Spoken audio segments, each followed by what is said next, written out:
Hey guys, so today is pre-FOMC day. We had a pretty good green day actually. So as of right now, tomorrow, the case is that we are expecting an 86.4% chance of a 25 basis point hike and a 13.6% chance of no hike. Some interesting things about FOMC. So generally speaking, FOMC is a plus or minus about 0.6% green or red open. So that means we're going to we could potentially open somewhere around 396.46 or somewhere around 401.25. Also, we generally have about a plus or minus 1.72% total move at close, which means that we could close somewhere close to 392 or 405.7. Now, 405.2 to 4, really the 405 area is a very intriguing price target. We have a supply up there at 405.2. And not only that, but that's also from March 6th. The resistance in this 405.3 is a long time resistance level. If you look back, there's a lot of price action that happens at this area. So basically tomorrow, a lot's going to come down to what J Powell has to say. But looking at today, we actually have quite a bit of bullish movement. So you can see the orange lines here. We did break out of this bear channel here today. So breaking out of the first bear channel now means that we have basically two resistance lines left. Our first resistance line is at 400.5. That's the red one that uses the March 6th and the 214 high. And then using 214 and 22, basically our very last trend line that would say we're still making lower highs would be right here tomorrow at 405.3. So that 405 range keeps coming back in. So this 405 tomorrow is going to be a major level to watch if we get a big green day on FOMC tomorrow. So the biggest thing to watch here is that, interestingly enough, we basically resisted right perfectly at 399 at end of day, which is the 200 EMA. And if we go back, it was actually resistance from 3.8 right here. And also going all the way back to January, you can see how much of a resistance this was. And it was also previous support from 124. So this 399 level is a very big level. My thoughts are with the potential for an abandoned baby pattern here, which would be if we close red and push back down here, we would have this abandoned baby play out. Is that basically with this huge gap is that we have the potential for a 399 rejection and then we push back to 390. So basically what I'm looking for is for support here at 394.3 from this V bottom to be broken tomorrow. If we break through support, then I'm targeting 390, and especially if J Powell drops the hawk hammer, I'm looking at 378. However, if markets like what they hear, we could very well be looking at a push to 405.3. If we break through 405.3 tomorrow, then I honestly truly am targeting a retest of the 414 to 417 area.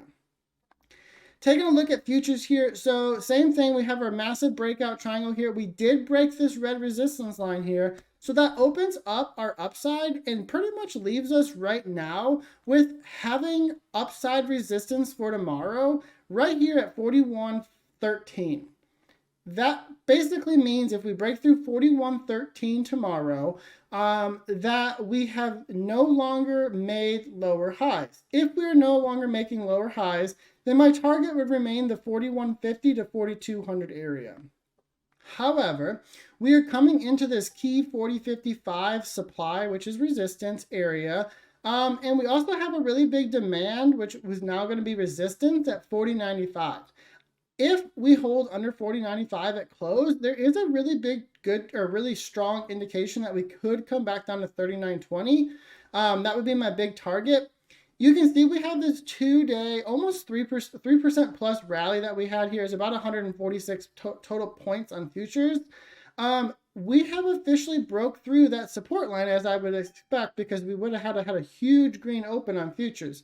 Breaking through this support line and this potential for a double top right here actually brings in the possibility of coming back down to test 39.88. Ideally, bears want to see this close back under 39.88 minimally I would say 39.95. But ideally, if the bears can close this back under 39.20 tomorrow, which is a pretty big drop, that would be extremely bearish, and that would, in my opinion, support some further downside. 39.20 would be about a negative 3% day. However, to get to 39.88 right here would only be about a 1.3% drop. So it's very, very doable. So basically this is where we're at. We have another big breakout triangle. We're just kind of waiting on futures to tell us what's going to happen, or sorry, what FOMC is going to do to tell what's going to happen next. The really interesting thing here is that the VIX actually had a really big drop today, negative 11.47% total.